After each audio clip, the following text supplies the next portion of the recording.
நீங்கள் பார்த்து கொண்டிருப்பது நாட்டுக்கோட்டை நகரத்தார் டிவி. சப்ஸ்கிரைப் செய்து கொள்ளுங்கள், லைக் செய்யுங்கள், ஷேர் செய்யுங்கள். சென்னையில் வைர நகைகள் வாங்க R Arunachalam, A Ramnath, smart diamonds, traditionally modern jewellery, T Nagar, Chennai.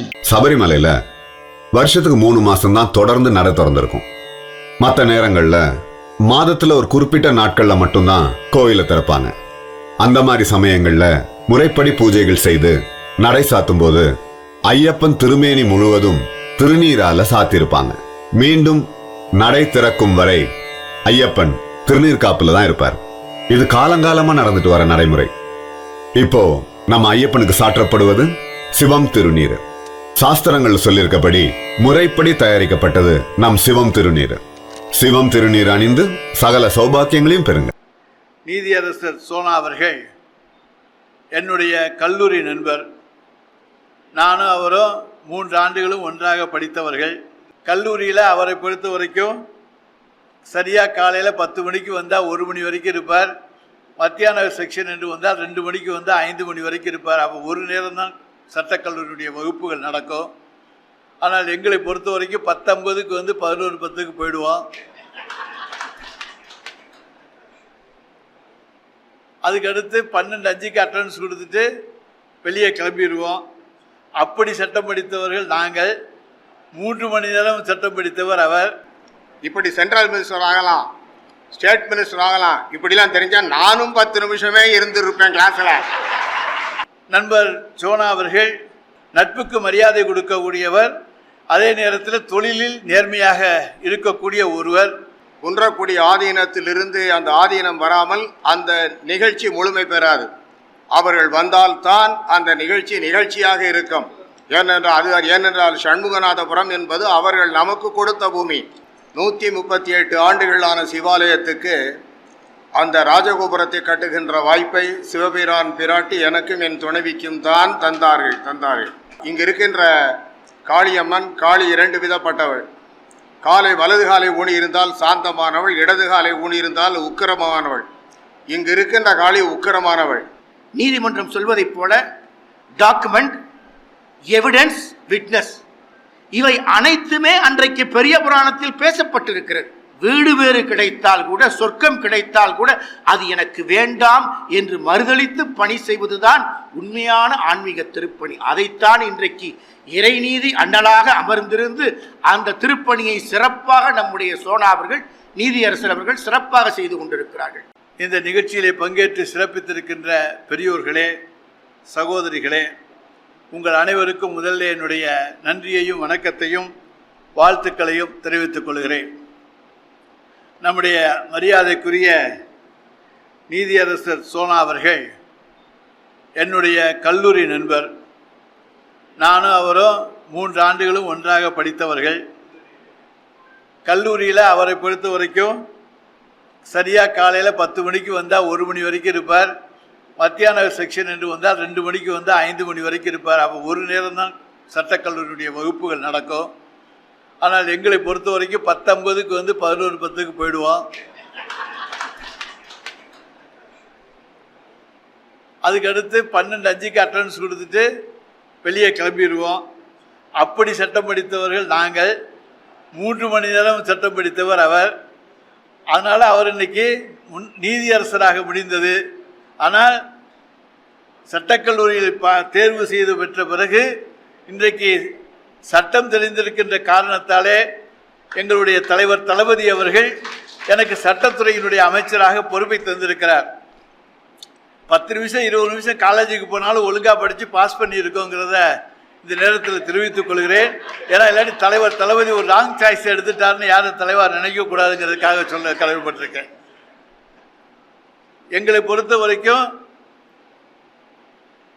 நண்பர் சோனா அவர்கள் எப்போவுமே இங்கே தேவகோட்டையில் ஐசன் பப்ளிக் ப்ராசிக்யூட்டராக, அதாவது பப்ளிக் ப்ராசிக்யூட்டராக இருந்த காலத்திலையும் சரி, அதற்கு பிறகு மாவட்ட நீதிபதியாக தேர்வு செய்த காலத்திலையும் சரி ரொம்ப ஸ்ட்ரிக்டாக இருப்பார். அப்போ யாரையும் நம்ம அணுக விட மாட்டார். நம்ம போய் பார்த்தா ஏதாச்சும் சிபாரிசுக்கு வந்துட்ட போது ஒரு பயந்து அங்கேயே வெளியே நிற்க வச்சு கூட பேசி அனுப்பிச்சிடுவார். அந்த அளவுக்கு தன்னுடைய தொழிலில் நேர்மையாக இருக்கக்கூடியவர், நட்புக்கு மரியாதை கொடுக்கக்கூடியவர், அதே நேரத்தில் தொழிலில் நேர்மையாக இருக்கக்கூடிய ஒருவர்.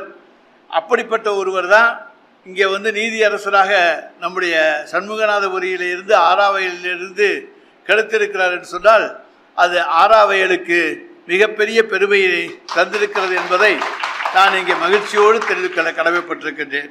அதே போல் இங்கே வருகை தந்திருக்கிற அத்தனை பேருக்கும் இந்த நேரத்தில் என்னுடைய நெஞ்சார்ந்த நன்றியினை தெரிவித்துக் கொண்டு, அன்புக்குரிய நம்முடைய நீதியரசர் சோனா அவர்கள் எடுத்திருக்கிற இந்த முயற்சி என்பது இந்த பகுதியில் இருக்கக்கூடிய மக்களுக்கு, அதாவது ஒருத்தர் ஓய்வு காலத்தை பயனுள்ளதாக கழிக்க வேண்டும், மற்றவர்களுக்கு உதவுகின்ற வகையிலே அது இருக்க வேண்டும்.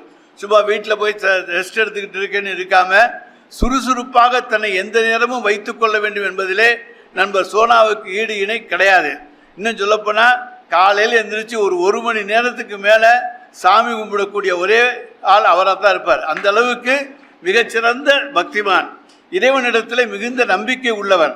அந்த அளவுக்கு சிறப்பாக இறைவனை நம்பி இறைவனிடத்தில் வேண்டுதலை சொல்லக்கூடிய அளவுக்கு மணிக்கணக்கிலே இன்றைக்கு பல்வேறு பாடல்களை எல்லாம் பாடி பிரார்த்தனை செய்யக்கூடிய ஆற்றலும் சக்தியும் உள்ள ஒரு மாமனிதர்.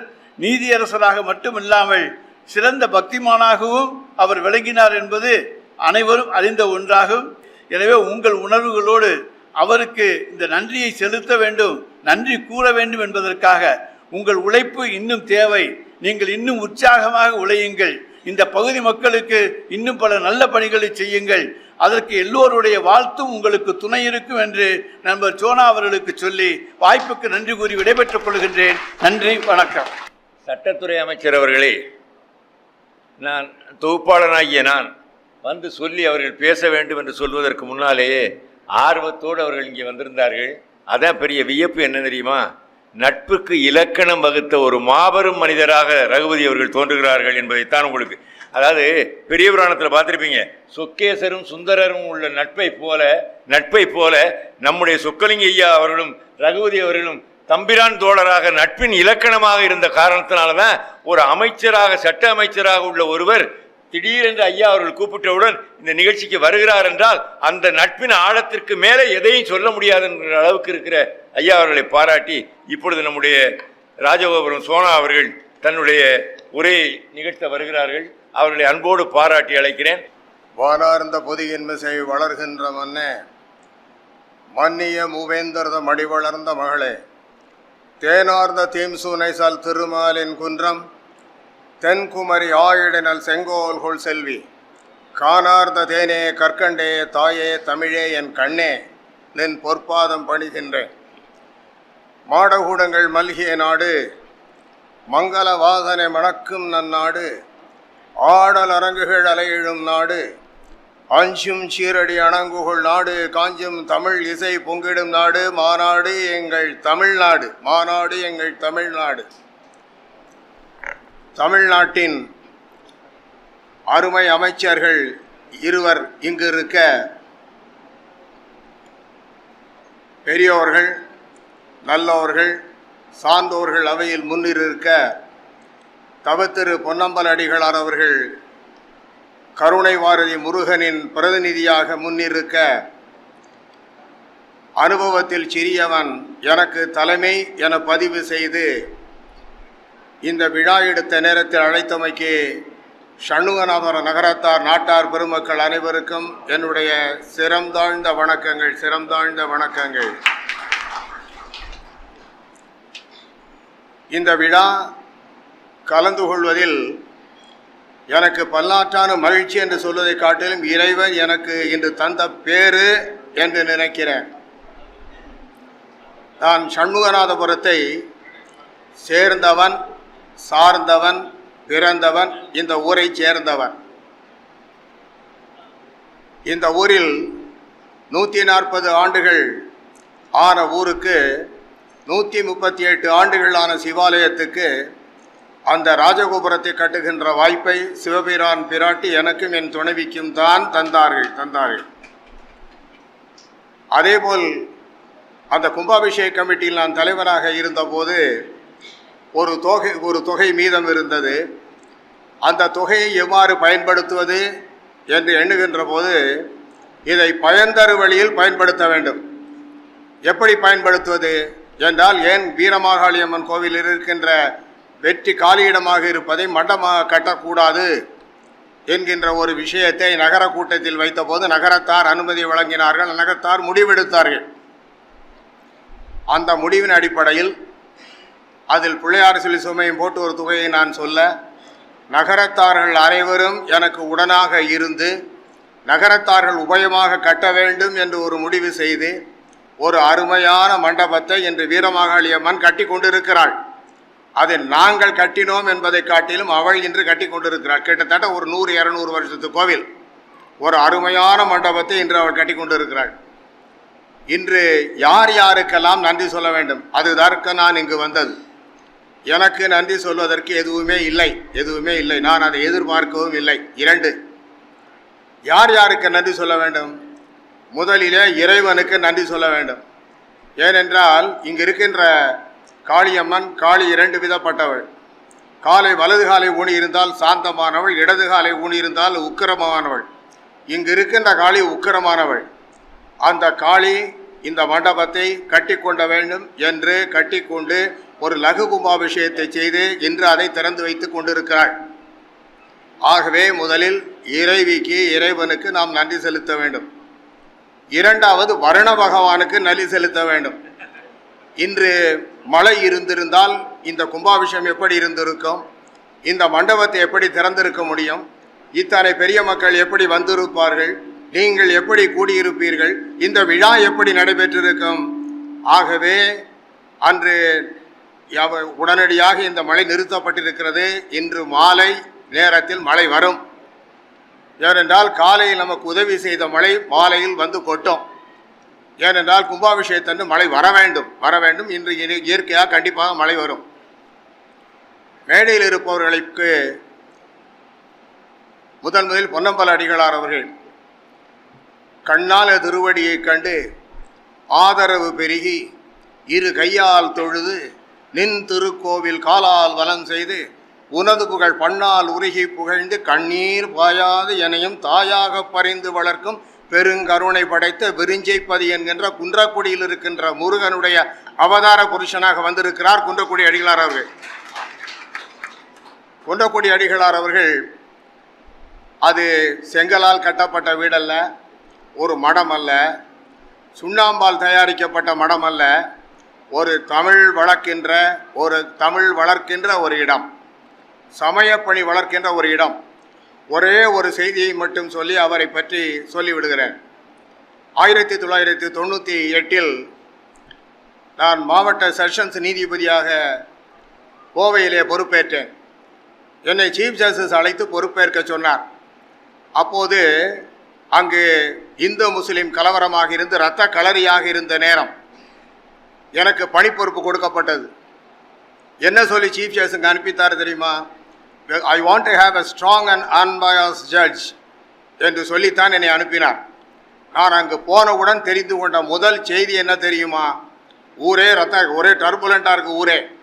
ஒரே எங்கு பார்த்தாலும் எஸ்பி கமிஷனர் வெளியே போகும்போது, அதாவது அவருடைய மனைவி தாலியை கையில் பிடித்துக் கொள்கிறார், எதவாக வீட்டுக்கு வந்து சேர்ந்து விட வேண்டுமே என்று அத்தனை பயமாக இருந்த நிலைமை. நான் சென்ற போது எனக்கு கிடைத்த முதல் செய்தி என்ன தெரியுமா? இந்த ஆசையை துறந்த துறவி அந்த இரத்த களரி நடந்த இடத்தில் ராஜா அந்த தெருக்களில் எல்லாம் வலம் வந்து அங்கு இருக்கின்ற இடத்தையெல்லாம் பார்வையிட்டு எல்லோருக்கும் சமாதானம் சொல்லிக் கொண்டிருக்கிறார் என்பதுதான் எனக்கு கிடைத்த முதல் செய்தி. உயிரை பணயம் வைத்து ஒரு துறவியர் ஒருவர் சென்றார். ஆசையை துறந்ததை பார்த்திருக்கிறோம், பாசத்தை துறந்ததை பார்த்திருக்கிறோம். எவருக்கும் உயிரினுடைய ஆசை இருக்கா? இல்லாமல் எப்படி இருக்கும்?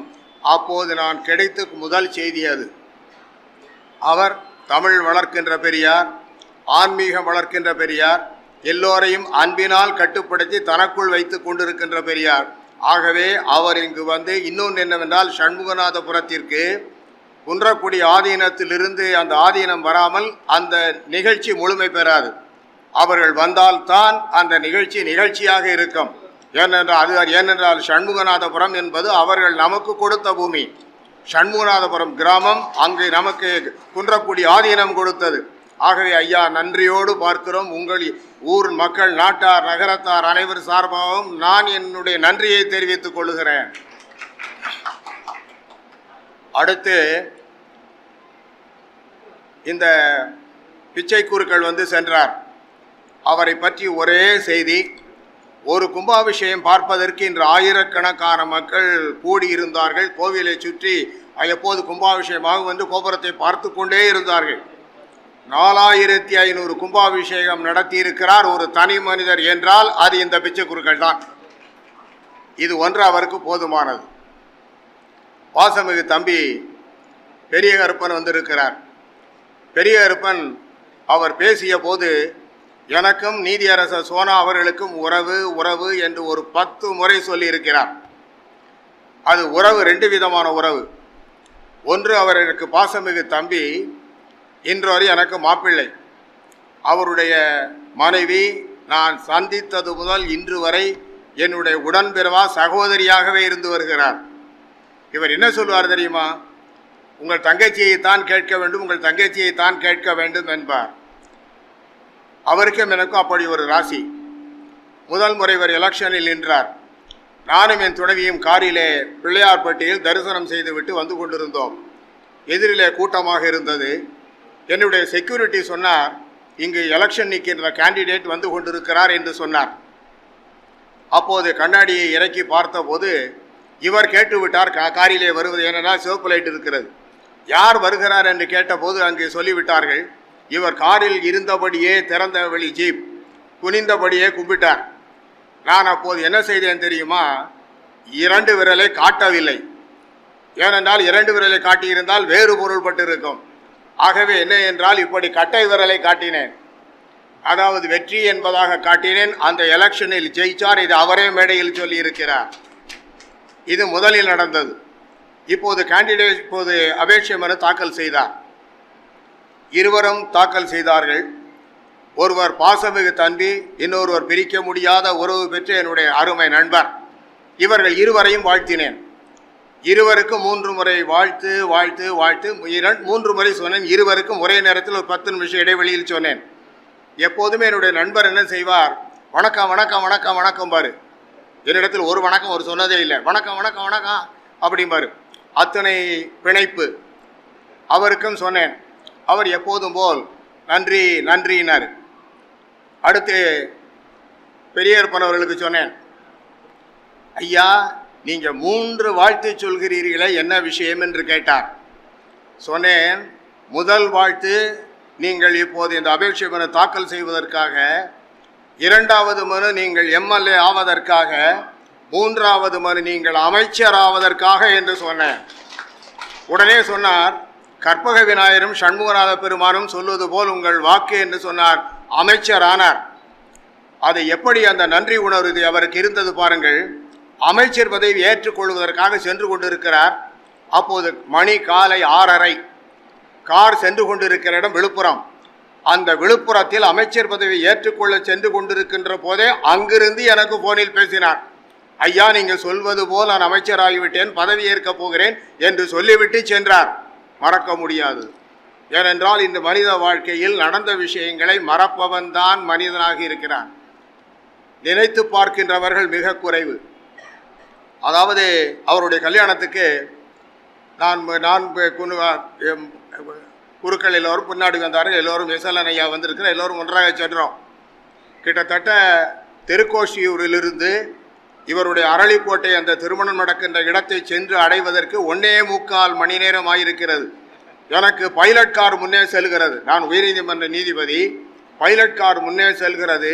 அதை ஒதுக்கிவிட்டு செல்வதற்கு கிட்டத்தட்ட 1.25 மணி நேரம். அது திருவிழா கூட்டமா காண முடியாத, அதாவது இத்தனை கூட்டத்தை நாம் பார்த்திருக்க முடியாது. தெருவெல்லாம் கூட்டம், ரோடெல்லாம் கூட்டம், ஜே என்று போய் கொண்டிருக்கிறார்கள். அது ரகுபதி அவர்கள் சொன்னதைப் போல, அன்பிற்கு உண்டோ அடைக்கும் தாள், அன்பினால் ஒரு மனிதர் யாரையுமே கட்டுப்படுத்தலாம் என்பதற்கு அருமையான சான்று பெரிய கருப்பன் அவர்கள். அதாவது பெரிய கருப்பன் அவர்கள் முதலிலே இன்று அவர் அந்த கும்பாபிஷேகத்தில் கலந்து கொண்டார். இன்று இதை திறந்து வைத்திருக்கிறார். இவை இரண்டும் ஒன்று சேர்ந்து அவருக்கு எப்படி கிடைத்தது? அவர் முதலில் இருந்த இந்து அறநிலை ஆட்சித்துறையில் இருக்கின்ற போது ஆயிரக்கணக்கான கும்பாபிஷேகங்கள் செய்தார். செய்து அந்த இறைவனுடைய அருளை தன்னுடைய பாக்கெட்டுக்குள் வைத்திருக்கிறார். இது ஒன்று. இன்று ஆராவேல் சண்முகநாதபுரம் என்பது ஊரக வளர்ச்சி துறைக்குள் உட்பட்ட ஏரியா. இது நகரம் அல்ல, நகரப்புற வளர்ச்சி அல்ல, ஊரக வளர்ச்சி. ஊரக வளர்ச்சிக்கு உள்ள அமைச்சர் தானே ஊரக வளர்ச்சிக்கு இங்கு வர வேண்டும். ஆராவேல் ஊருக்கு ஊரக வளர்ச்சி அமைச்சர் தானே வர வேண்டும் என்பதற்காக காளியம்மன் போட்ட திட்டம்தான் அவர் இங்கு வர வேண்டியிருந்தது. ஒரு நிமிடம் யோசித்து பாருங்கள். இந்த இரண்டு அமைச்சர்களும் கிட்டத்தட்ட ஒரு மாத காலமாக அவர் சட்ட அமைச்சர் என்பதை மறந்தார், இவர் ஊரக வளர்ச்சித்துறை என்பதை மறந்தார். இந்த வர்ணபகவான் போட்டு ஆட்டி எடுத்ததில் இவர்கள் வேட்டியை மடித்து கட்டி கொண்டு ஒவ்வொரு இடங்களாக திரிந்து இருந்திருக்கிறார்கள். 2 மாதங்களாக இது நடந்து கொண்டிருந்திருக்கிறது. இந்த இடைவெளியில் நமக்கு ஒரு நாளை ஒதுக்கி இருவருக்கும் ஏகப்பட்ட நிகழ்ச்சிகள். இந்த நிகழ்ச்சிகள் இன்று உண்மை இருவருக்கும் இந்த நிகழ்ச்சியை கட் பண்ணி விட்டு 2 பேரும் வந்திருக்கிறார்கள். ஆகவே ஐயா, இந்த ஊரில் இருக்கின்ற அனைவர் சார்பாகவும் என்னுடைய நன்றியை திரும்ப திரும்ப சொல்லிக் கொள்கிறேன். அடுத்து என்னுடைய அருமை நண்பர் ரகுபதி அவர்கள், அவர் 10 நிமிஷம் 10 to 10 10 11 to 11 10 12 to 12 10 class attend பண்ணுவார். நான் கரெக்டாக 3 மணி நேரம். ராமநாதன் வந்திருக்கிறார். ராமநாதன் எல்லோரும் ஒன்றாகத்தான் பயின்றோம். பப்ளிக் ப்ராசிக்யூட்டர் ராமநாதனுக்கு எல்லோரும் ஒன்றாகத்தான் பயின்றோம். 3 மணி நேரம் அசையாமல் உட்கார்ந்துருப்பேன். இப்போ அடிகளாரோட சொன்னேன், இப்படி சென்ட்ரல் மினிஸ்டர் ஆகலாம், ஸ்டேட் மினிஸ்டர் ஆகலாம், இப்படிலாம் தெரிஞ்சால் நானும் 10 நிமிஷமே இருந்திருப்பேன் கிளாஸில் என்று சொன்னேன். எங்கள் இருவர் வளர்ச்சியை பாருங்கள். அதாவது நான் இன்று 100 முறை 1000 முறை என் நண்பருக்கு நன்றி சொல்ல வேண்டும். ஏன் தெரியுமா? இப்போது நான் உயர்நீதிமன்ற நீதிபதி, எனக்கு இன்விடேஷன் வருகிறது. இன்விடேஷன் வர்ற போது அந்த இன்விடேஷன் போஸ்ட்மேன் கொண்டு வந்து கொடுத்தா அந்த கல்யாணத்துக்கு நான் போவதில்லை. உங்களுக்கு ஒரு உண்மையை சொல்லி, யாராவது இன்விடேஷன் கொண்டு வந்து கொடுக்கறது போஸ்ட்மேன் மூலமாக வருதுன்னு வச்சுக்கோங்க, அந்த கல்யாணங்களுக்கு நான் போவதில்லை. ஏனென்றால் அந்த ஸ்டேட்டஸ் அனுமதிப்பதில்லை.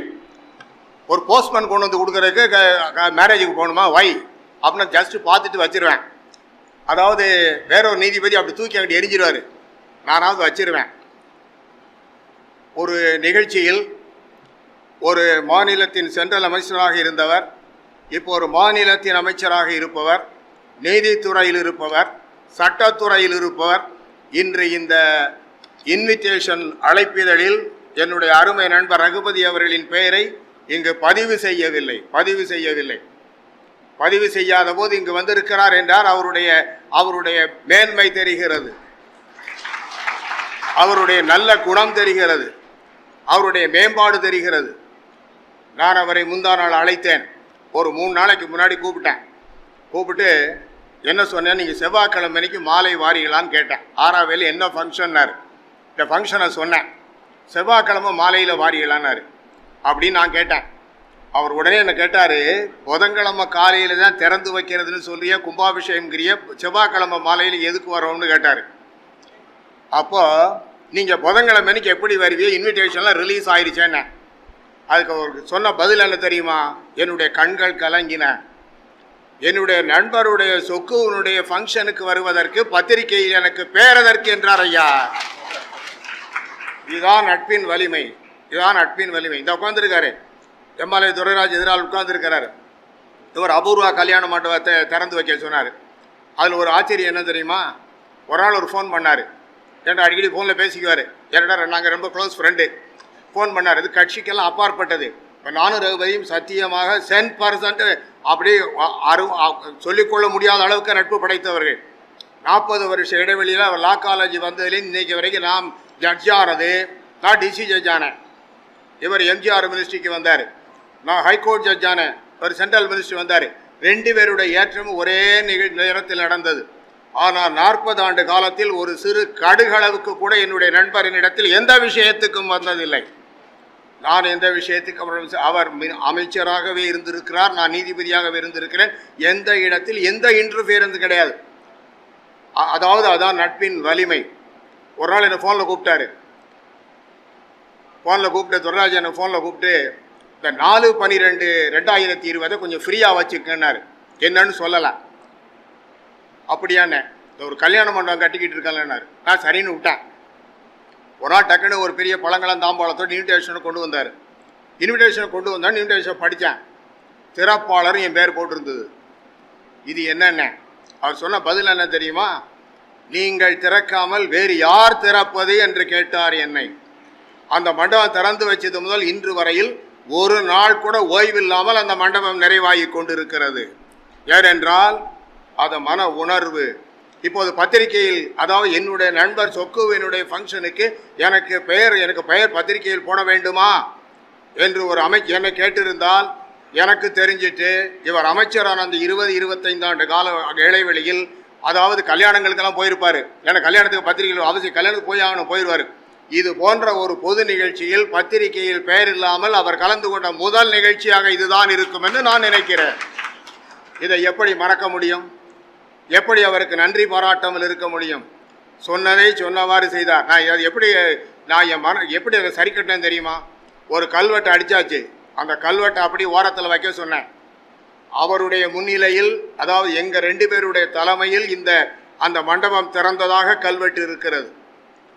அமைச்சர் ரகுபதி, நீதியரசர் சொக்கலிங்கம் என்று அந்த கல்வெட்டு இருக்கிறது. ஏனென்றால் அவர் இந்த கலந்து கொண்டார் என்பதற்கு அங்கு ஒரு அருமையான சான்று அந்த கோவிலுக்குள் இருக்கிறது. பத்திரிகையில் இருக்க வேண்டாம். பத்திரிகை என்பது எப்போதும் நாம் பார்த்து விட்டு போட்டு விடுவது. ஆனால் அந்த கல்வெட்டு என்பது நிலையானது. அதை காளியம்மன் திட்டம், ரகுபதியினுடைய பேர் இதில் இருக்க வேண்டும். ஏனென்றால் என்னுடைய நட்பின் வலிமை, எங்கள் நட்பின் வலிமை காளியம்மனுக்கு தெரிந்தது.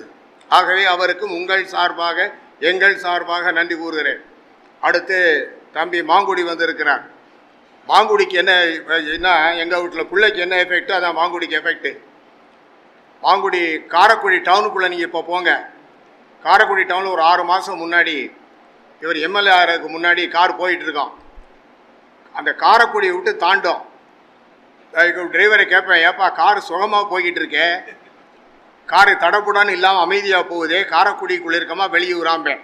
நம்ம காரைக்குடி அவுட்டருக்கு வந்துட்டோம்னு சொல்கிற போது தெரியும். சாக்கோட்டை பஞ்சாயத்தினுடைய இருந்திருக்கார். அந்த பஞ்சாயத்தினுடைய போர்ஷனில் நீங்கள் எந்த பகுதியில் போனாலும் விளக்கெரியும், ரோடெல்லாம் சரியாக இருக்கும். அவர் செய்த நற்பணிகள் தான் இவர் எம்எல்ஏ ஆனதற்கு முக்கியமான காரணம். அந்த பணி என்றுமே தொடரும் என்று மக்கள் நம்புகிறார்கள். அதை அவர் செய்வார். ஏனென்றால், அதாவது நான் நீதிபதி வந்தால் போதாது என்பதற்காகத்தான் வீரமாகாளி நீதித்துறையை அழைத்து வந்தார். நீதித்துறை அழைத்து வந்திருக்கிறார். சட்டம் போதாது என்பதற்காகத்தான் சட்ட அமைச்சரை அழைத்து வந்திருக்கிறார். ஆராவையில் சண்முகநாதபுரம் என்பது ஊர் என்பதற்காக நகரம் அல்ல, ஊரக வளர்ச்சித்துறை, இது வளர வேண்டும் என்பதற்காக ஊரக வளர்ச்சித்துறை அமைச்சரை அழைத்து வந்திருக்கிறார். ஒரு அருமையான பணிபுரிவர் என்பதற்காகத்தான் இவரை அழைத்து வந்திருக்கிறார். நாம் எல்லோரும் நன்றாக வாழ வேண்டும் என்று நலம்பாடுகின்ற அடிகளார் அவர்களை இங்கு கொண்டு வந்திருக்கிறான் இறைவன். ஒரு அருமையான விழா. 2 அமைச்சர்களும் வெளியில் வேறு ஃபங்க்ஷனுக்கு செல்ல வேண்டும். என் நட்பின் கருதி வந்த நகுபதி அவர்களுக்கும் பாசம் கருதி ஒப்புக்கொண்ட, அதாவது இப்படி இந்த மழை இருக்குமே எப்படி இருக்கும் என்று பெரிய கருப்பனை கேட்டார். என்ன சொன்னேன் தெரியுமா? இங்கே பதிவு செய்கிறேன், வீரமாகாளி உங்களை கொண்டு வந்து ஆராவையில் கொண்டு வந்து ஃபங்க்ஷனில் கலந்து கொண்ட வைப்பாள் என்று சொன்னேன். கேளுங்கள், எந்த மழை ஒரு சொட்டு இல்லை. நேற்றுலேருந்து இன்னைக்கு வரைக்கும் இப்போ பாருங்கள், சாயந்தரம் வரைக்கும் ஒரு சொட்டு மழை பெய்யாது. ஏனென்றால் பஞ்சபூதங்கள் இறைவனுக்கு கட்டுப்பட்டவை, பஞ்சபூதங்கள் சத்தியத்துக்கு கட்டுப்பட்டவை. நான் இதெல்லாம் அனுபவிச்சிருக்கேன். ஒரு காலேஜுக்கு போனேன், யாதவா காலேஜுக்கு மதுரைக்கு போனேன். நானும் என் துணை உட்காந்துருக்கான். மழை தூரிக்கிட்டு இருக்கு, பசங்கள்லாம் போய் ஓரத்தில் கட்டடத்தில் இருக்குது. நான் பேச ஆரம்பிக்கணும். பிரின்ஸிபல் அம்மா எல்லாரையும் கூப்பிட்டுக்கிட்டு இருக்கு. ஒரு புள்ளையே வரமாட்டேங்குது. நான் போய் மைக்கை பிடிச்சேன், நீங்கள் எல்லோரும் வந்து உட்காருங்க, மழை நிற்கும். நான் பேசி முடிச்சு ஜனகணமன பாடினதுக்கப்புறம் பெய்யும் உட்காருங்கண்ணே. எல்லா பசங்களும் உட்கார்ந்தது. அப்படி மழை நின்றுது. அதுக்கப்புறம் தான் ஒரு 3 மணி நேரம் கழித்து தான் மழை பெஞ்சுது. நீங்கள் யாதவா லேடிஸ் காலேஜில் மதுரையில் போய் கேளுங்க, என் பேரை சொன்னீங்கன்னா, சார் அவர் வந்தார் சார், அப்படியே மழை நின்றுது. பேசி முடிஞ்சதுக்கப்புறம் தான் சார் மழை வந்தது. ஏன்னா வீரமகாளினுடைய பிரார்த்தனையை சொன்னால் அவள் மழையை நிறுத்தி இருக்கு. ஏனென்றால் இறைவனுக்கு உள்ளே கட்டுப்பட்டவை தானே பஞ்சபூதங்கள். மழை நிற்கிறது. இந்த ஃபங்க்ஷன் முடிஞ்சதுக்கு அப்புறம் சாயந்தரம் நல்லா மழை வரும். அப்போ அமைச்சர்கள் இருவரும் வெளியூரில் இருப்பார்கள். ஒரு அருமையான நிலை. அதாவது இந்த ஒரே ஒரு செய்தி நகரத்தார் பெருமக்களுக்கு, ரொம்ப பேர் இந்த பணம் கொடுக்கறதுல யோசித்து கொடுத்து இது டிலே ஆணுச்சு. டிலே ஆனதுக்கு காரணம் கொரோனா, வேறு காரணம் அல்ல. பல பேர் இதுக்கு எவ்வளோ கொடுக்கலாம், கொடுத்தா இது நடக்குமா நடக்காதா, இப்படியெல்லாம் பல்வேறு விதமான யோசனைகள். அதாவது அறம் செய்வதற்காகத்தானே நாம் பிறந்தோம். நம்மிடத்தே பணம் இருக்கிறது, எதற்காக? யாரும் எதையும் கொண்டு செல்ல முடியாது. அப்படி என்றால் அறத்தை செய்யுங்கள்.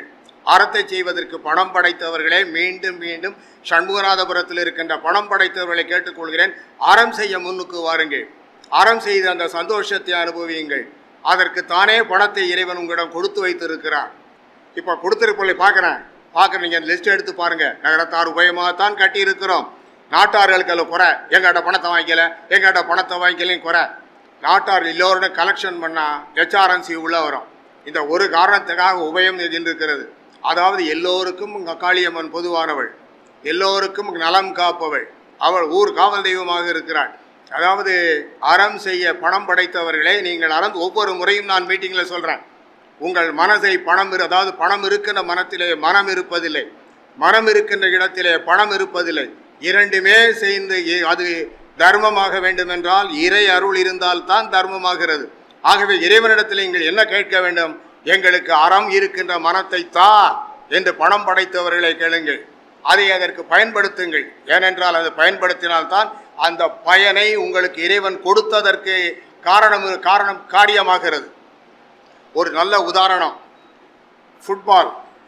ஒரு கால்பந்திலே வாயு ஃபுல்லாக அதாவது நிரப்பப்பட்டிருக்கிறது. இன்னொன்று புல்லாங்குழல். இது ரெண்டும் சந்திச்சுக்கிடுச்சு. புல்லாங்குழலை பார்த்து அந்த கால்பந்து கேட்டது, எல்லாரும் என்னை போட்டு எட்டி உதைக்கிறாங்க, மிதிக்கிறாங்க, உங்களை வாயில் வச்சு ஊதுறிய, எல்லாரும் கைதட்டுறாங்க, ஒரு பட்டு துணிக்குள்ள உங்களை சுற்றி வைக்கிறாங்க, மேலே தூக்கி வைக்கிறாங்க, என்னை காலில் போட்டு மிதிக்கிறாங்க கிரவுண்டில், ஏன் என்று ஃபுட்பால் கேட்டது. அந்த கால்பந்து கேட்டவுடன் அந்த புல்லாங்குழல் சொன்னது, எனக்கிட்ட 7 5 6 6 7 ஓட்டை இருக்குது, அதில் இருக்க காற்றை பூரா நான் வெளியே விட்டுக்கிட்டே இருக்கேன். அந்த வெளியே விட்டுக்கிட்டே இருக்க அந்த சுகத்தில் மனுஷன் தடுமாறி எல்லாரும் கை தட்டுறான், மேலே தூக்கி வைக்கிறான். ஆனால் நீ காற்றை உள்ளே வச்சு டைட்டாக இறுக்கி கட்டினதுக்கப்புறம் காற்று வெளியே வராது.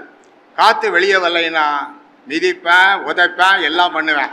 அதே மாதிரி பணம் படைத்தவர்கள், அதில் இருக்கின்ற பணமானது வெளியில் செல்கின்ற போதுதான் அந்த பெருமையை நீங்கள் அடையலாம், அந்த சுகத்தை அடையலாம், சந்தோஷத்தை அடையலாம். ஆகவே அதற்கு நீங்கள் உங்களை தகுதி படைத்தவர்களாக்கிக் கொள்ளுங்கள் என்று சொல்லி, இந்த யாரெல்லாம் இந்த மண்டபம் கட்டுவதற்காக அதாவது பணம் கொடுத்தார்களோ, உதவி செய்தார்களோ, வாயுரை செய்தார்களோ, இவர்கள் அனைவருக்கும் நன்றி கூறி, குறிப்பாக இந்த மண்டபம் கட்டுவதற்கு எனக்கு கோபுரம் கட்டுவதற்கு 2 பேர் தான் ரைட் அண்ட் லெஃப்டாக இருந்தார்கள். அதே போல் இந்த மண்டபம் கட்டுவதற்கும் 2 பேர் தான் இருந்தார்கள். ஏதோ இறைவன் அப்படி அவர்களையும் என்னையும் படைத்திருப்பாரோ என்று நினைக்கிறேன். ஒன்று RMS ராமசாமி, பிரேம் நிவாஸ் மதுரை, அவர் ரைட் ஹேண்டு, அருணாசலனே லெஃப்ட் ஹேண்டு. இவர்களும் நானும் கடந்த 2 ஆண்டு காலமாக இதை பற்றி தான் ஃபோனில் பேசியிருக்கிறோம். வேறு விஷயம் நாங்கள் பேசியதே இல்லை. ஒவ்வொரு நாளும் இது பற்றிய சிந்தனை. இன்று மண்டபமாக்கி இருக்கிறது. மண்டபம் அதாவது இந்த காளி கோயிலுக்கு உள்ளே வந்தவர்கள் இதுபோல் மண்டபம் இருக்குமா, நமது காளியம்மன் கோவிலா என்று கேட்கிறார்கள். அப்படி ஒரு மண்டபத்தை உருவாக்கி இருக்கிறார்கள். நகரத்தார் அனைவருக்கும் நன்றி. நாட்டார்களுடைய கோஆபரேஷன், அதாவது எல்லா ஊர்லேயும் நாட்டார் நகரத்தார் உறவு எப்படி இருக்கிறது என்பது எனக்கு தெரியாது. ஆனால் சண்முகநாதபுரம் சுற்றி இருக்கக்கூடிய 4 ஊர் நாட்டார்கள் உறவு கிட்டத்தட்ட இந்த ஊர் தோன்றிய நாள் முதலாக நன்றாகவே இருந்து வருகிறது. நன்றாக இருந்தது. இதில் இன்னொரு முக்கியம் என்னென்னா, இந்த நகமும் சதையும் போல என்று சொல்லிக்கொண்டே இருந்தார்கள்.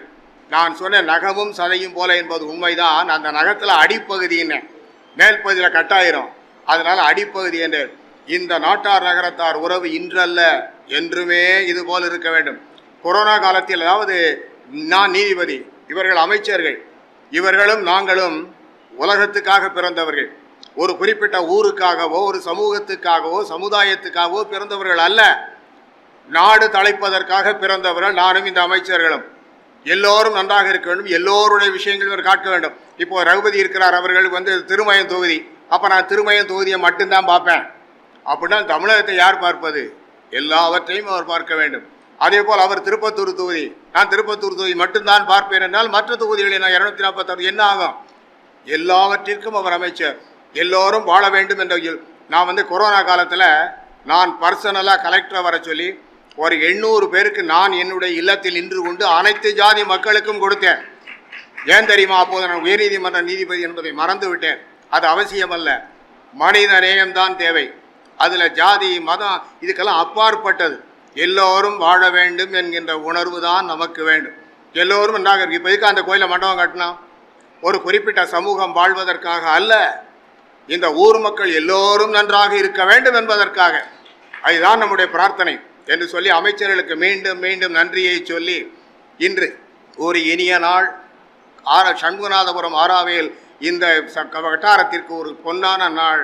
ஏனென்றால் இனி அதாவது 16 பேரும் தொடர்ந்து மக்கள் பெற்று பெற்று மகிழ்ச்சியாக வாழ வேண்டும் என்று சொல்லி, ஏறுபுகழ் சொக்கனோடு ஏறுமுகில் மீனாள், ஏந்தி விளையாட வரும் சாந்தமதியானாள், 100 மல சூடி வரும் கார்குழலி வண்ணம், நுதலில் ஒரு குங்குமமும் இளைய வரும் சின்னம், ஊறுபடு மாற வரும் ஓடி வரும் போது, உற்றதுணை நான் என உரைக்கும் ஒரு மாது, ஆறுபடை வீடு பெறும் மைந்தனது அன்னை, ஆண்டு வர காணுகிறோம் மாமதுரை மண்ணை, அங்கையர்கண் செங்கமல சங்கொலி முழங்க பங்கையங்கள் கூம்பியவள் வாதமும் வணங்க, தங்கமணி சுந்தரனின் தோளவளை தாங்க பங்கு கொள்ளும் பான்மையினை பார்த்தவர்கள் எங்க, கூடலனும் மாமதுரை கூடி வருவோம், கோவிலில் விழுந்து எழுந்து கோடி வருவோம். நன்றி, வணக்கம். நீதியரசர் அவர்கள் ஒரு அற்புதமான உரையை வழங்கிவிட்ட இந்த அரங்கத்தில் நீண்ட நேரம் பேசாமல் சில வார்த்தைகள் உங்களோடு உரையாடி விடைபெறுவதில் மகிழ்ச்சியும் மன நிறைவும். மிகச் சிறப்பான பல செய்திகளை சொன்னார்கள். இன்றைக்கு சமூகத்தின் போக்கு எப்படி இருக்கிறது? அடுத்த மனிதரை பார்த்து பேசுவதற்கு கூட தயக்கமான உலகமாக இருக்கிறது. ஒருவனுக்கு கையில் இரத்தக்காயம் ஏற்பட்டது, மருத்துவமனைக்கு போனான். மருத்துவமனையில் இருந்த நர்ஸ் அவனை உட்கார வைத்து வாயில் தெர்மாமீட்டர் வைத்தார். சுற்றி பார்த்தான், எல்லோரும் தெர்மாமீட்டரோடு அங்கு உட்கார்ந்திருந்தார்கள். கையில் ரத்தம் கொட்டியது. கோபமாய் கேட்டான், கையில் அடிபட்டு ரத்தத்தோடு வந்திருக்கேன், அதற்கு வைத்தியம் பார்க்காமல் முதலுதவி செய்யாமல் தெர்மாமீட்டரை வைக்கிறேன் நர்ஸ்ட கேட்டான். பக்கத்தில் இருந்த ஒருவன் சொன்னா, கொஞ்சம் பொறுமையா இருப்பான். என்ன என்னைய பொறுமையா இருக்க சொல்ற, நீ எதுக்கு வந்த? கையில் ரத்தம் கொட்டியவன் கேட்டான். பொறுமையா இரு என்று சொன்னவன் சொன்னா, நீயாவது கையில் அடிபட்டு ரத்தத்தோடு வந்திருக்க, நான் இந்த மருத்துவமனைக்கு தபால் கொடுக்க வந்தேன், என்னையும் உட்கார வச்சு தெர்மாமீட்டர் வச்சுட்டான். இதுதான் சமூகத்தின் போக்கு. இந்த சமூகத்தில் சரியான திசையில் வழிகாட்டக்கூடிய சான்றோர்கள் தேவைப்படுகிறார்கள்.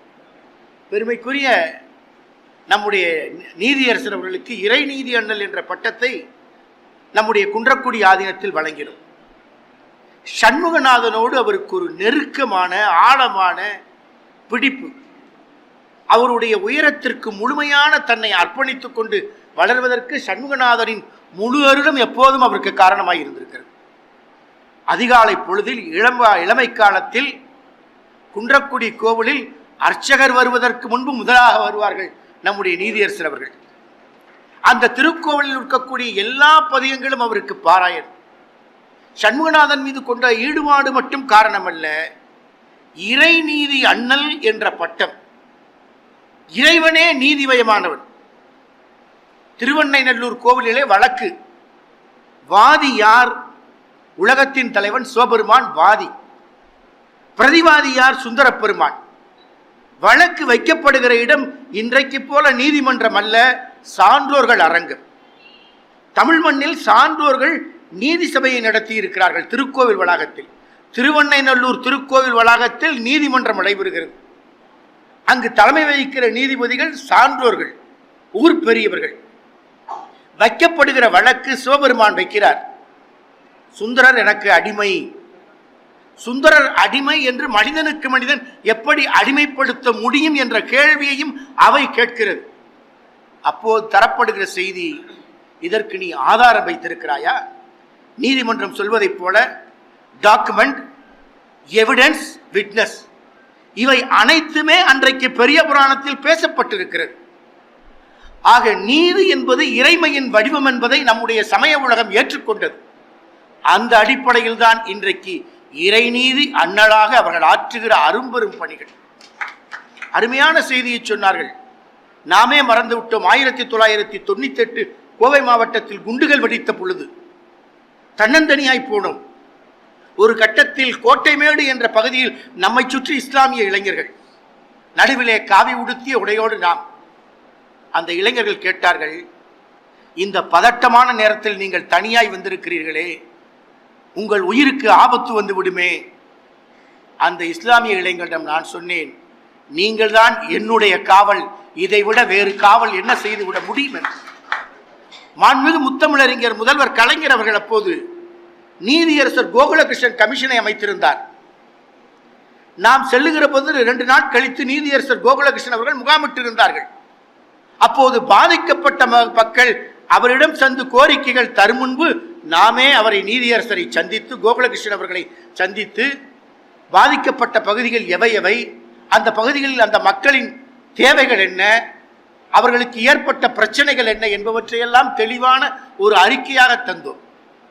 ஆக சமூக பணியில் நாம் பணியாற்றுகிற போது உயிரை பற்றியோ உடைமைகளை பற்றியோ எதை பற்றியும் கவலைப்படாமல் பணி செய்தால் நிச்சயம் அதுதான் உண்மையான ஆன்மீக தொண்டாக இருக்க முடியும். ஓராண்டு கழித்து கோவை மாவட்டத்தின் அமைதிப்பணிக்கு பிறகு மாண்புமிகு முத்தமிழறிஞர் கலைஞர் அவர்களிடமிருந்து ஒரு தொலைபேசி செய்தி. சண்முகநாதன் அவர்கள் பேசுகிறார்கள்.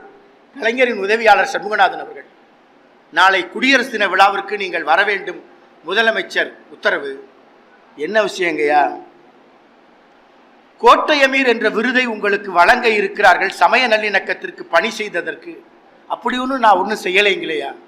இல்லை, உளவுத்துறை தந்த தகவல், கோவை மாவட்டத்தில் நீங்கள் அமைதிப்பணி ஆற்றியிருக்கிறீங்க, அதை காவல்துறையின் உளவுத்துறை எங்களுக்கு தகவல் அனுப்பியிருக்கு. அந்த அடிப்படையில் இந்த ஆண்டு உங்களை தேர்ந்தெடுக்கு இந்த விருது முதலாக அறிவிக்கப்படுகிற விருது. அப்போது நாம் சொன்னோம், விருதுகளுக்காக நமது பணி இல்லைங்கய்யா, நம்மை விட நிறைய பேர் களப்பணி ஆற்றியவர்கள் இருக்கிறார்கள், பிற சமயத்தைச் சேர்ந்தவர்களும் இருக்கிறார்கள், அவர்களுக்கு வழங்குங்கள் என்று அதை மறுதளித்தோம், அன்பால் மறுதளித்தோம். அதற்கு பிறகு கலைஞர் அவர்கள் எந்த விருதை வழங்கினாலும் நம்மிடம் ஒப்புதல் கேட்பதில்லை, வழங்கி விடுவார்கள். ஆக சமூக பணி என்பது நம்முடைய பெரிய புராணம் கற்றுத்தந்த நடைமுறை அதுதான். ஐயா ஜமீன்தார் நாராயணன் செட்டியார் அவர்கள் நன்கு அறிவார்கள். ஓதுவார்களை இன்றைக்கு புறக்கிறார்கள், ஓதுவார்களுக்கு நிறைய உதவிகள் செய்கிறார்கள். பெரிய புராணம் காட்டிய தடம் இதுதான். கேடும் ஆக்கமும் கெட்ட திருவினர், ஓடும் செம்புடும் பொக்கவே நோக்குவர், வீடும் வேண்டா விரலி விளங்குவோர்.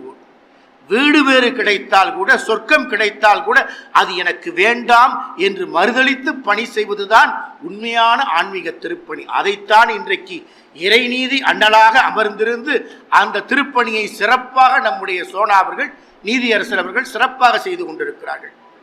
இங்கு பல விஷயங்கள், நம்முடைய இந்து சமய அறநிலையத்துறை அமைச்சராக பெரிய கருப்பன் இருக்கிற போது நிறைய பணிகள், ஆன்மீக பணிகள், தமிழ்நாடு முழுக்க திருக்கோவிலின் குடமுழுக்குகள். அன்றைக்கெல்லாம் மத்திய அரசு பழங்கால திருக்கோவில்களை புனருத்தாரணம் செய்கிற நிதி 200 கோடிக்கு 5 ஆண்டுக்கான நிதி பெற்று தமிழ்நாட்டு திருக்கோவில்கள் செழுமைப்படுத்தப்பட்டது. கல்லெல்லாம் பேசும் பொற்சிலைகளாக மாறின, மண்ணெல்லாம் வெண்முட்டும் கோபுரங்களாக உயர்ந்தன, வண்ணங்களெல்லாம் உயிர்ப்புடைய ஓவியங்களாக உருப்பெற்றன.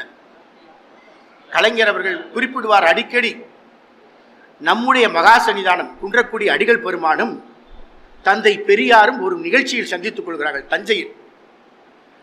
ஔவை சண்முகம் சகோதரர்கள் நடித்த நாடகம், ராஜராஜ சோழன் நாடகம். நாடகத்தை பற்றி தந்தை பெரியார் சொல்கிறார், நாடகமெல்லாம் சிறப்பாக தான் இருந்துச்சு, ஆனால் இந்த நாடகம் போயும் வௌவால்கள் அடைகிற கோயிலை பற்றி அமைந்து விட்டதே. பெரியாரின் ஆதங்கம். நாடகமெல்லாம் நல்லா தான் இருந்துச்சு, ஆனால் இந்த நாடகம் வௌவால்கள் அடைகிற கோவிலை பற்றி அமைந்து விட்டதே. பெரியாரின் ஆதங்கம்.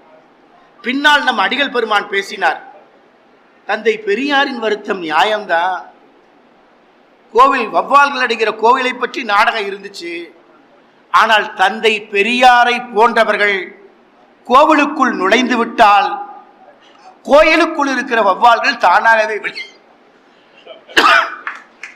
தந்தை பெரியாரை போன்றவர்கள் கோயிலுக்குள் நுழைந்து விட்டால் கோயிலுக்குள் இருக்கிற வௌவால்கள் தானாகவே வெளியேறிவிடும். மகா சன்னிதானம் சொன்னார்கள். உடனே பெரியார் சொன்னார்கள், மகா சன்னிதானம் குறிப்பிட்ட மாதிரி ஆன்மீகம் இருக்குமேயானால் அங்கு செல்லுகிற முதல் மனிதனாக நான் தான் இருப்பேன் என்றார். இதுதான் ஆன்மீகத்தை மனிதநேயத்தோடு அடைகிற இலக்கு. இதைத்தான் கலைஞர் அவர்கள் சொன்னார்கள். தெய்வீக பேரவை முத்தமிழறிஞர் கலைஞருக்கு பாராட்டு விழா நடத்துகிறது மயிலாப்பூரில். அப்போது சட்ட மேலவை உறுப்பினராக நம் குன்றக்குடி அடிகள் பெருமான் அந்த பாராட்டு விழாவில், மடாதிபதிகள் நடத்திய பாராட்டு விழாவில் கலைஞர் அவர்கள் குறிப்பிடுகிறார்கள், நான் கடவுளை நம்புகிறேனோ இல்லையோ, நான் கடவுளை நம்புகிறேனோ இல்லையோ, கடவுள் ஏற்றுக்கொள்ளத்தக்க வகையில் நான் செயல்படுகிறேனா என்பதுதான் முக்கியம் என்றார். அதைத்தான் இன்றைக்கு கடவுளும் ஏற்றுக்கொள்ளத்தக்க வகையில் இன்றைக்கு அறப்பணிகளை, அருட்பணிகளை, ஆன்மீக பணிகளை நம்முடைய நீதியரசர் அவர்கள் மிகச்சிறப்பாக செய்து கொண்டிருக்கிறார்.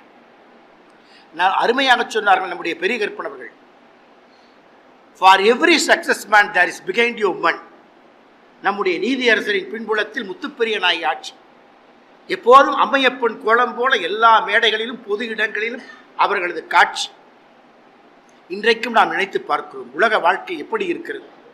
இன்று கூட காலையில் நம்முடைய வானொலியில் நம்முடைய செய்தி ஒளிபரப்பானது மண்ணில் நல்ல வண்ணம் என்ற தொடர்.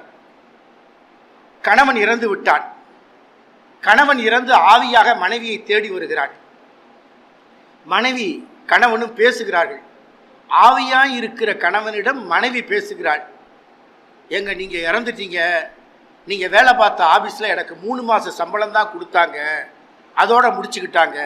யாரு? மனைவி ஆவியா இருக்கிற கணவன்கிட்ட கேட்கிறான். கணவன் சொல்றான், இப்ப திரும்ப கேட்கிறான், உங்களை தான் நான் சம்பளம் கூட கேட்க சொன்னேனே, நீங்க கூட கேட்கலையா? மனைவி சொன்னான். ஆவியா இருக்கிற கணவன் சொன்னான், நான் ஏன் செத்தேன்னு உனக்கு தெரியுமா? நான் சம்பளம் கூட கேட்டதுனால என்னை வேலையை விட்டு நிறுத்திட்டாங்க, அந்த அதிர்ச்சியிலே நான் செத்து போனேன், அது உனக்கு தெரியலையா? இப்ப மனைவி கேட்கிறா திரும்ப, சரி இப்ப நீங்க எங்க இருக்கிறீங்க? சொர்க்கத்திலையா நரகத்திலையா? நான் நரகத்துல இருக்கேன். நரகத்துல எப்படி சந்தோஷமா இருக்கீங்களா? சந்தோஷமா இருக்கேன். நரகத்துல எப்படி நீங்க சந்தோஷமா இருக்க முடியும்? நீ தான் என் கூட இல்லையே, அதனால நான் சந்தோஷமா இருக்கேன். இதுதான் குடும்ப வாழ்க்கை.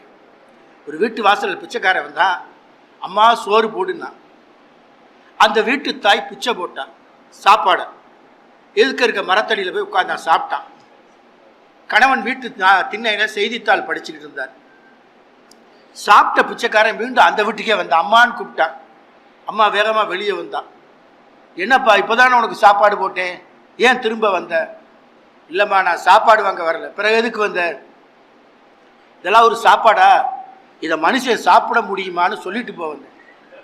அப்படியே அந்த அம்மா கோவம் வந்தது. கணவனை காட்டினா, புருஷனை, நான் சமைச்சு போடுற சாப்பாட்டை 30 வருஷமா எதுவும் பேசாம சாப்பிட்றாரு, நீ இன்னைக்கு பிச்சை எடுத்துட்டு என் சாப்பாட்டை குறை சொல்றியா? பிச்சைக்காரன் சொன்னா, அம்மா அவர் தாம்மா சொன்னாரு, நான் சொல்ல முடியல, நீயாவது சொல்லிட்டு போடு, 10 ரூபா கொடுத்து சொல்ல சொன்ன. எது உண்மையான குடும்ப வாழ்க்கை?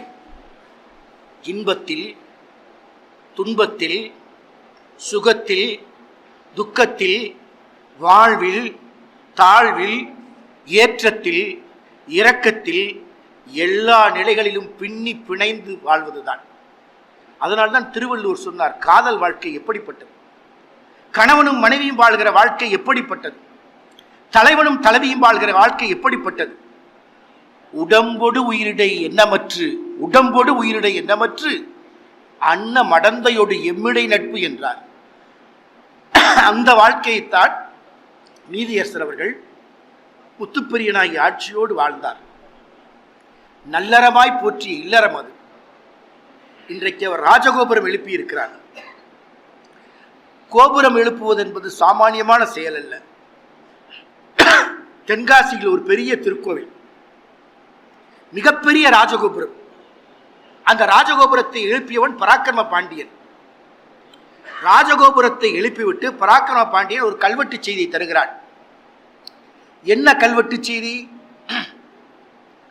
யாராயினும் இந்த தென்காசி மேவும் பொன்னாலயத்துள், யாராயினும் இந்த தென்காசி மேவும் பொன்னாலயத்துள் வாராததோர் குற்றம் வந்தால் அப்போது அங்கு வந்து நேராகவே ஒழித்து புறப்பார்களை பார் அறிய பணிந்தேன் மன்னன் பராக்கிரம பாண்டியனை.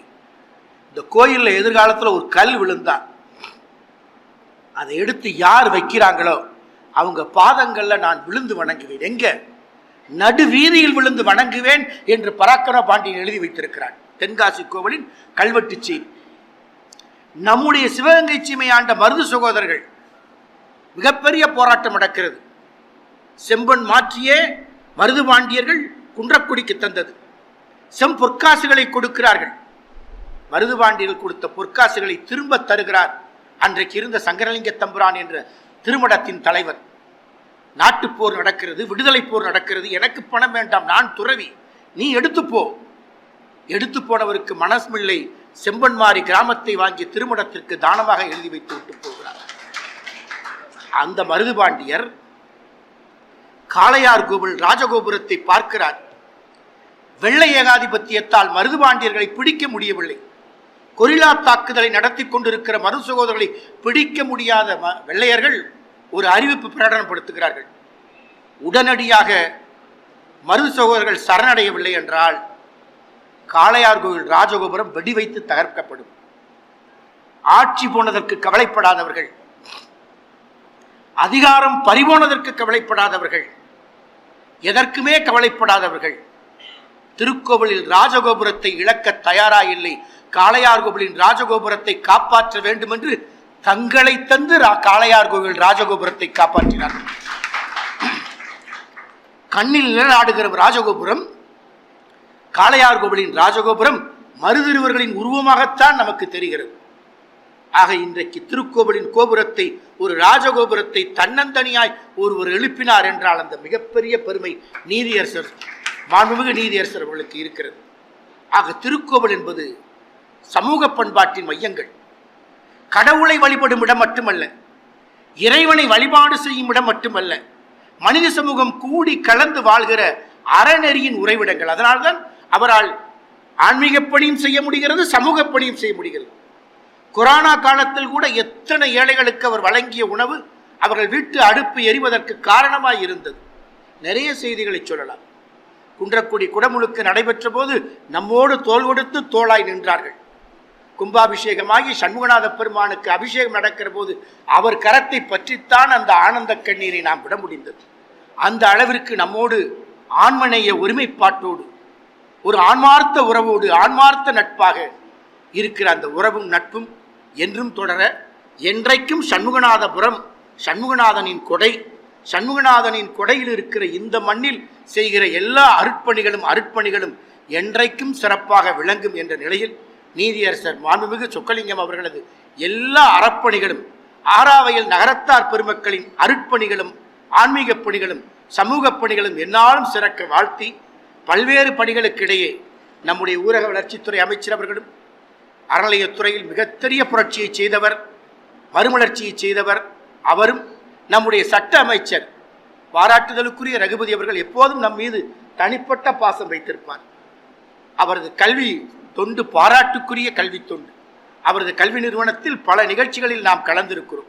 அந்த வகையில் அவர் ஆற்றுகிற கல்வி பணி, சமூக பணி, இன்று சட்டத்துறையின் பணி, எல்லா பணிகளையும் பாராட்டி இரு அமைச்சர் பெருமக்களின் பணிகளும் எல்லா வகையிலும் சிறக்க வாழ்த்தி அனைவருக்கும் வாழ்த்து கூறி நன்றி கூறி விடைபெறுகிறேன். நன்றி, வணக்கம்.